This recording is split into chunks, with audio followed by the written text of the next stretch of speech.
dun dun dun dun dun dun dun dun dun dun dun dun dun.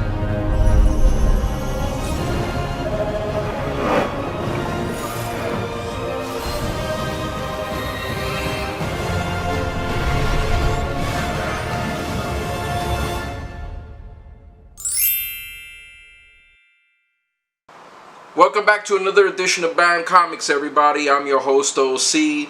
Like to give a big shout out to everybody out there in IG, YouTube, Facebook for supporting the channel.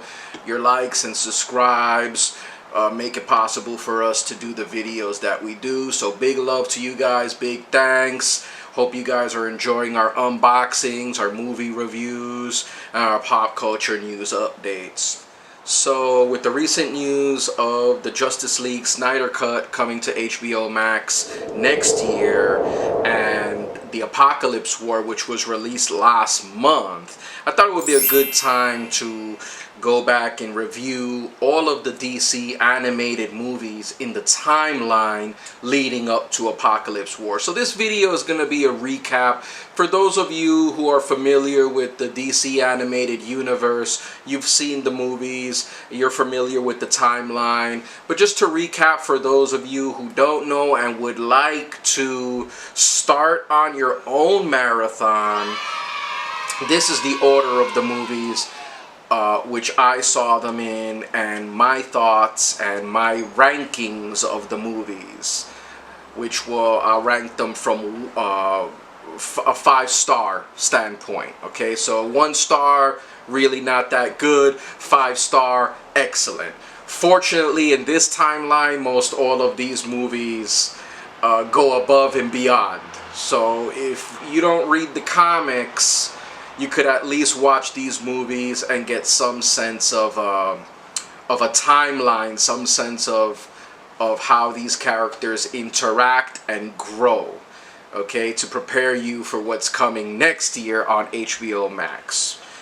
So, the movies that led up to this point, produced by Warner Brothers Animation and DC Entertainment. The first one that we're going to get into, of course, will be the Justice League, the Flashpoint Paradox. 2013's Flashpoint Paradox stars the Flash going back in time to change the course of history through events that,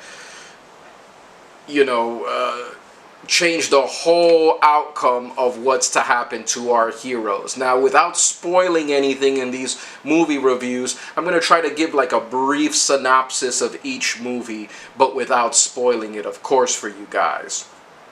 So, starting off with Flashpoint, I give this movie a 5 out of 5 stars. Wow, what a ride. Flashpoint, Barry Allen, going back, of course, of you guys out there that know the Flash and Barry Allen's story, know that he's a fond lover of running into the Speed Force, and that, of course, alters history as we know it. 5 out of 5 star movies. Animation is on point. The character designs are amazing. And you see a large cast of DC characters and things that unfold that you would never expect from characters such as Wonder Woman, Aquaman, Batman. We see these characters in a new light. And similarly to the Transformers animated film, the violence and character deaths in this timeline and in these movies are very explicit. One thing that you have to know for sure is that these movies are really not intended for kids. These movies have adult language in them. They have violence. They don't shy away from real world situations and real world consequences.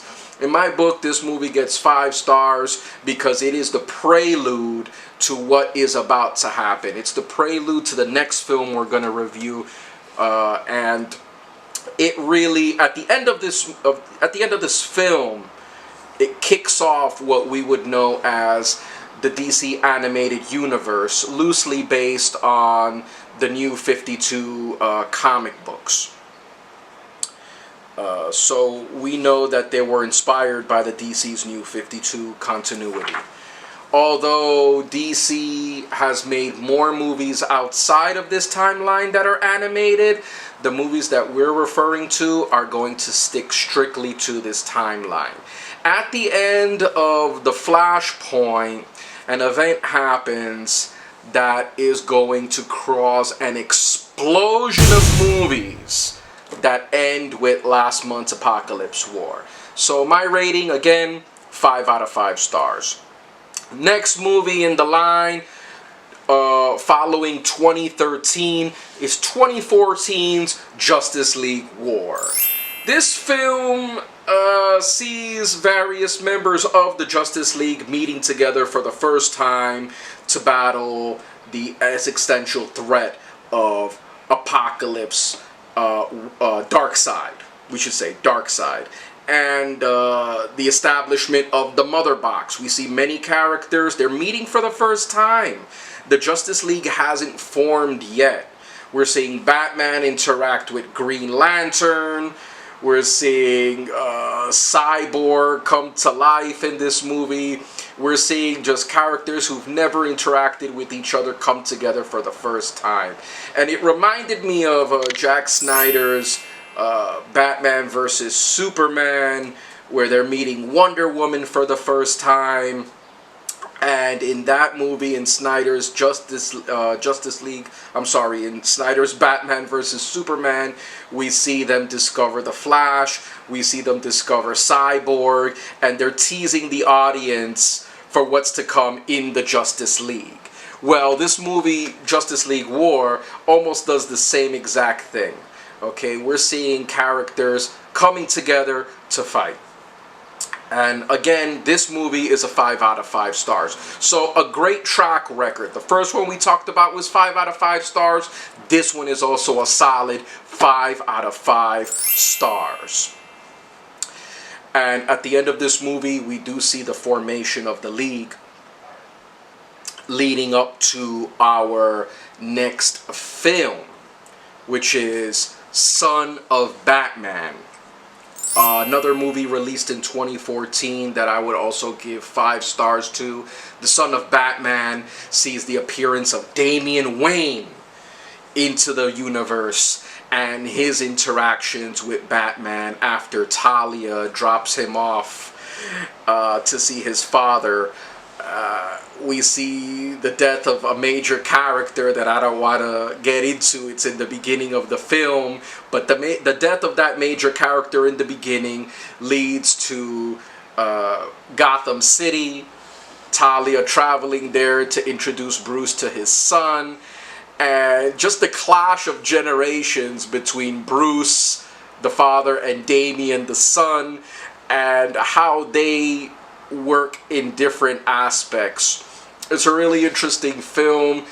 Damian is a really complex character and quickly became one of my favorite characters in this continuity. We see him pop up again and again and again. And it really, you know, I would say, I'm going to go so far as to say that there's the heart and soul of this whole timeline.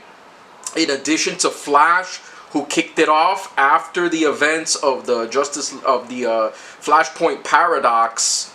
At the end of that Flashpoint paradox, then comes this timeline. So Son of Batman, 5 out of 5 star movies. Leading up to our next movie, the 2015 Justice League Throne of Atlantis. Justice League Throne of Atlantis is the direct sequel to 2014's Justice League War. Throne of Atlantis sees the League formalized. It sees the introduction of Aquaman, and of course the conflict of the Atlanteans with the land dwellers. Another 5 out of 5 star film. And it seems here that DC is on a roll. Not once did I fall asleep. I was intrigued throughout. I was awake. It's exciting. And it's the perfect mix of dialogue, action, humor. These movies, they have a special bond to one another. There was a little break between there was a little break, you see, because right after War, we have that movie, Son of Batman, but the direct sequel to War, to the events of Justice League War, 2014's Justice League War, is Justice League Throne of Atlantis, the 2015 film, which I also give another 5 out of 5 stars to. In this film, we already see that the League has been established to prevent various threats all around the world, except now the audience is introduced to Aquaman and his story and his struggles between the Atlanteans and the land dwellers. There is a big power struggle going down in the Atlanteans for control and the crown, and of course the war between Atlantis and the surface world. Justice League gets involved, and I don't want to say too much more without spoiling the movie, but the dialogues in these films are incredible. It's tight, it's witty, it's snappy, it's, you know, it never lets up, it doesn't slow down, and it doesn't get boring. Aquaman, who is a character that in the past, before all of this Snyder business that he is actually introducing this, and in the past in comics, wasn't a character that I read too much about. I just knew him from Super Friends. I knew that he controlled the water and the fish and talked to, you know, sea creatures, but I really wasn't a fan of Aquaman. Even if you're not a fan of it, and you know, the movie took me by surprise. I didn't think it would be as good as War, but it's on the same level. This movie is excellent and highly recommended. And if you're looking at the marathon, it's necessary to watch this film as the sequel to 2014's War. Justice League Throne of Atlantis, 5 stars. And he does become a member of the Justice League. Now, after which we go into Throne of Atlantis, we're done with that one. We're gonna go to our 5th film, Batman vs. Robin. Another film that was in 2014. So it looks like they release 2 films a year, right? So we have War and Son of Batman, both released in 2014, and now we have Throne of Atlantis and Batman vs. Robin 2015. So in Batman vs. Robin, we see the appearance of the Court of Owls. They do borrow elements from the comic world, and I thought that was great because as someone who, you know, who's so busy that, you know, so many comics are released, so many great storylines are released, sometimes you can't get to all of them. The movie does incorporate some of those plot lines, some of those storylines into their movies.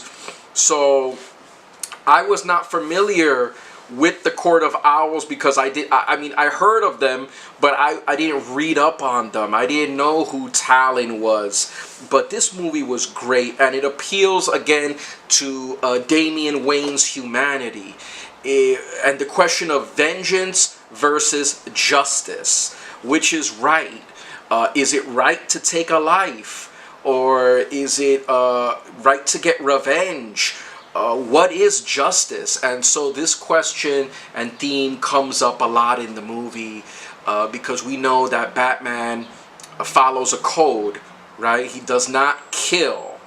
And Damian, who was groomed at a young age since birth to rule by Ra's al Ghul, has a different view. He believes that killing is necessary in the war against crime to make justice. Well, we see almost a second father figure in this movie in the form of a character who's a very mysterious crusader, but who doesn't follow Batman's code. He's all about the killing. Criminals have to go. If you see someone doing something wrong, he's a criminal, he has to be eliminated. And there comes the clash between Damian and Bruce. So it's an excellent film. Another 5 stars from the DC animated universe. Batman vs. Robin. Absolutely loved it. Loved the interactions between Nightwing and the new Damian, who becomes the new Robin, and the clash. It was excellent. 5 out of 5 stars, and they're on a roll.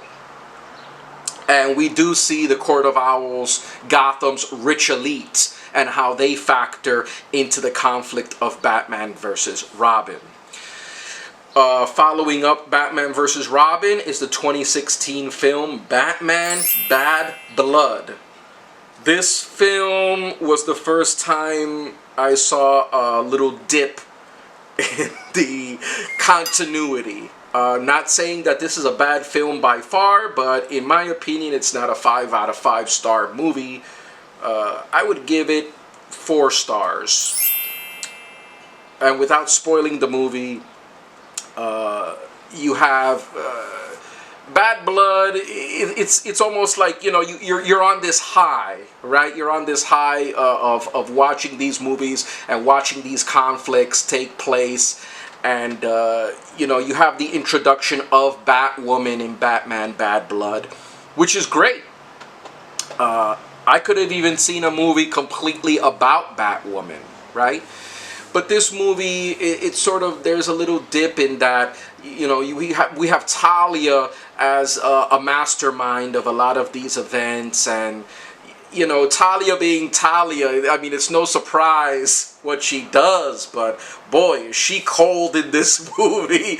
There's things that she does that is like, wow, you know, like, it took me by surprise. Shouldn't be surprised, but it still took me by surprise. So Batman Bad Blood, I give it a 4 stars. It's good, but it just doesn't hit those high notes for me. So that's 2016's Batman Bad Blood. Now, what does hit the high notes for me is immediately following that little lull, that little bump in the road that is Bad Blood, we shoot up again to the 5 stars with Justice League versus the Teen Titans. 2016's Justice League versus the Teen Titans is an excellent 5 out of 5 star movie.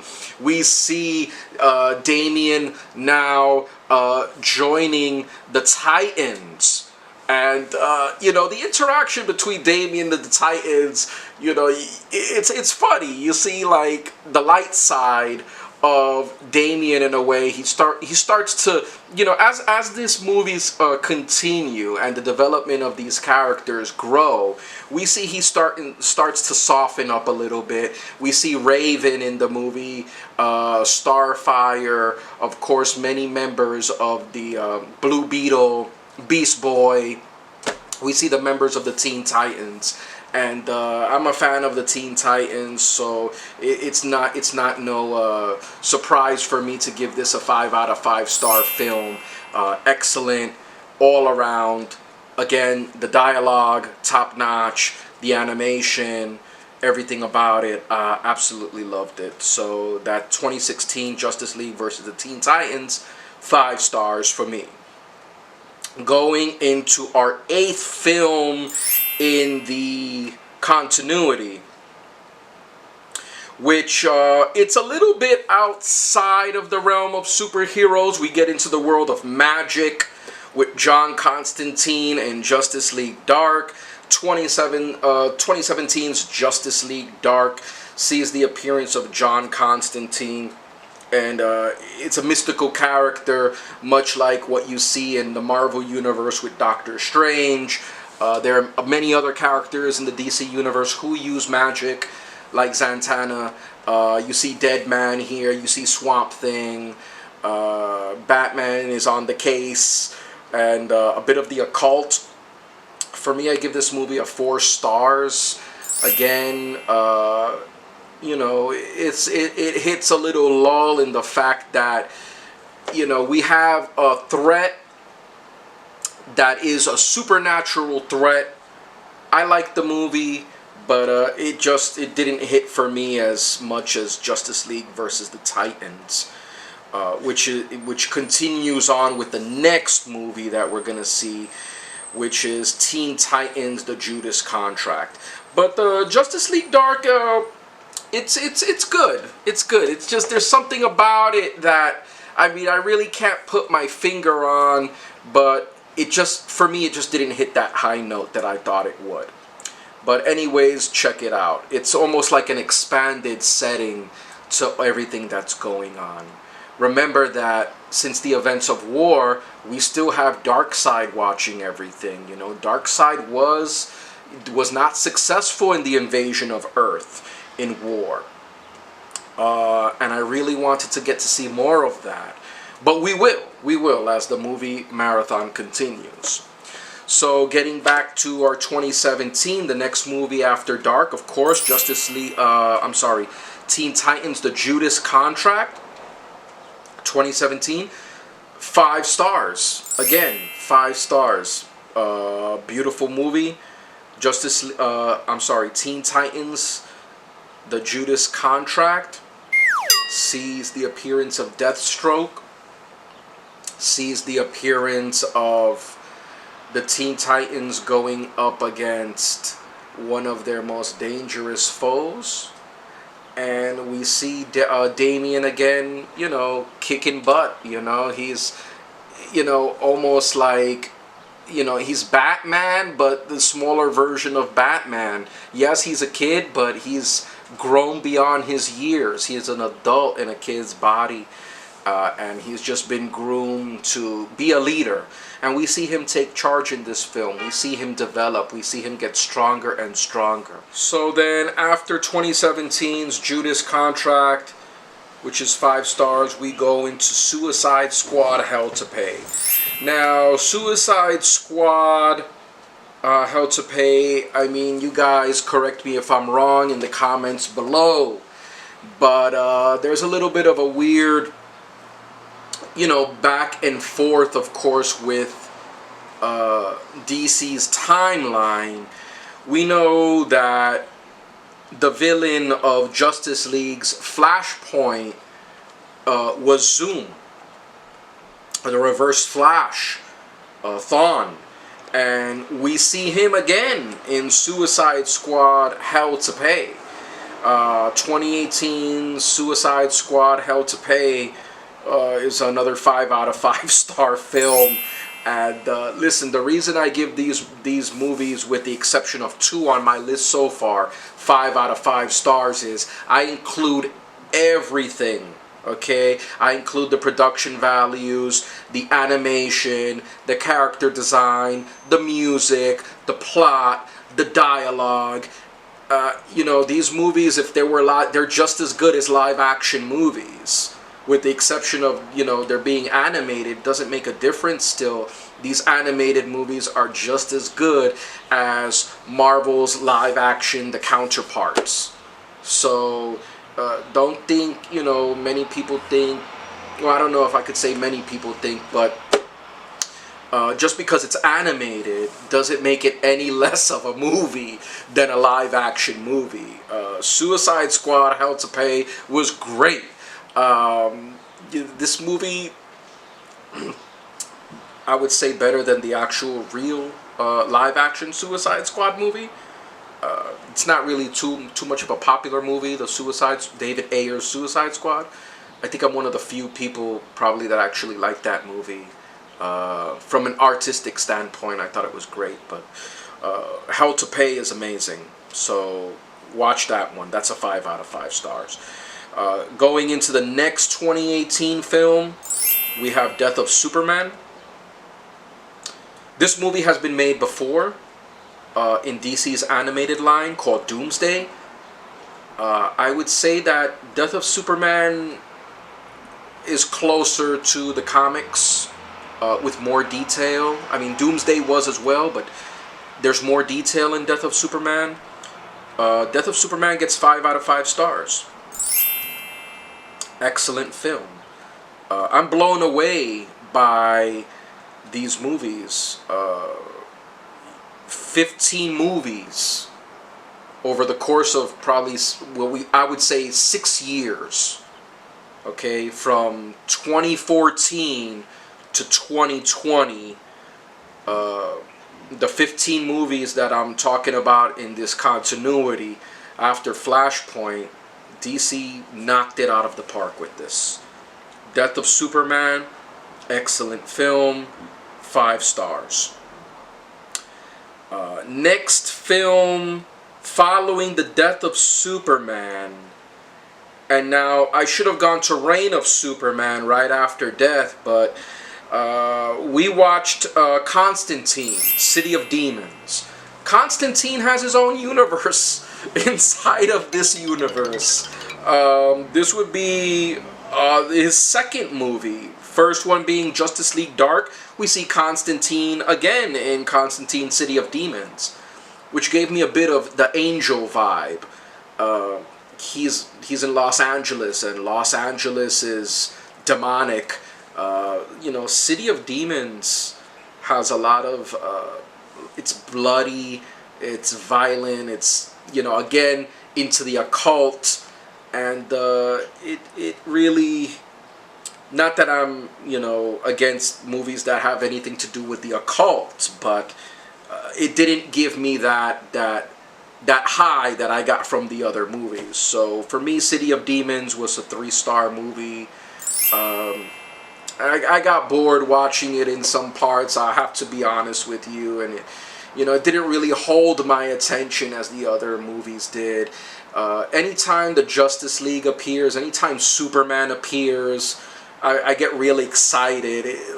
It's really dynamic when you see the members of the Justice League in movies, and this one didn't really do that for me. Although, again, I have to give credit to all of these movies. The animation, the drawings, the designs, everything is consistent.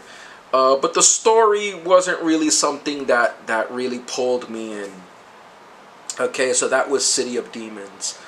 But following up after the Death of Superman, from the break, City of Demons was maybe a little intermission to that. We get the Reign of the Superman, 2019's Reign of Superman. So this movie came out last year, and it follows up Death of Superman when we see the introduction of Supermen. We see the Eradicator. We see Steel. We see Superboy, who's actually a Superman. And we see, of course,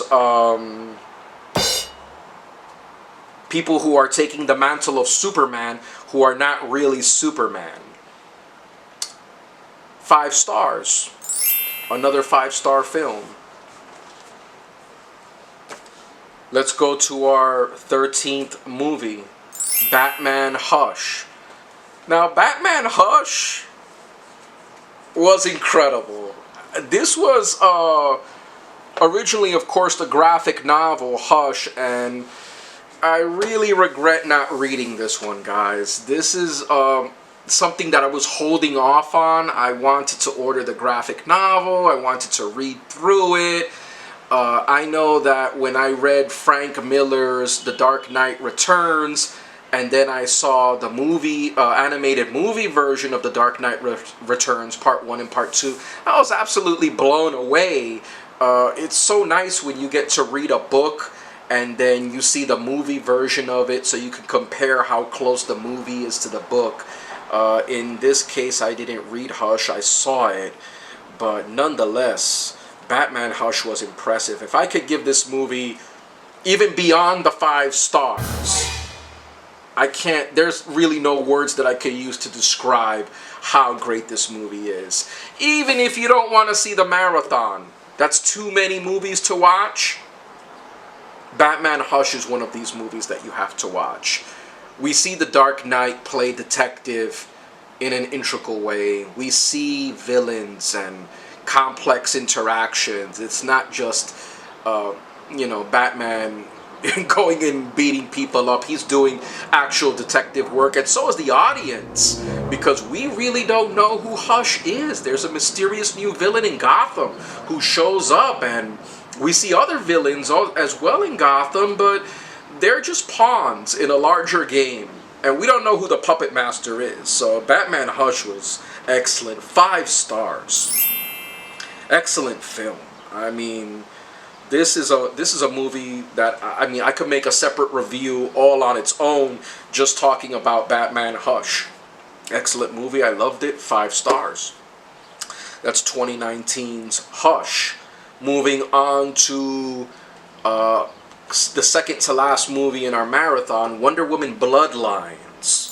2019 film, features Diana Prince in her own film, and another 5-star movie. I really can't bring myself to give this movie less than 5 stars. Wonder Woman Bloodlines, again, we see Diana Prince go all out to help her friend, and it's hard to kind of talk about these movies without spoiling them. You just really need to watch this one. So 5 stars for that one. And our last movie, of course, which we reviewed in our last video, was the Justice League Apokolips War, which ends our DC timeline. Justice League Apokolips War came out last month. 2020 film. I gave it 5 stars when I reviewed it. And, you know, after attempting to invade Earth in 2014, and then he tried again in the reign of Superman, Darkseid, you know, he wants Earth. You know, he wants to harvest and terraform Earth and suck out all of its energy as he does to other planets, and the destroyer of worlds, Darkseid.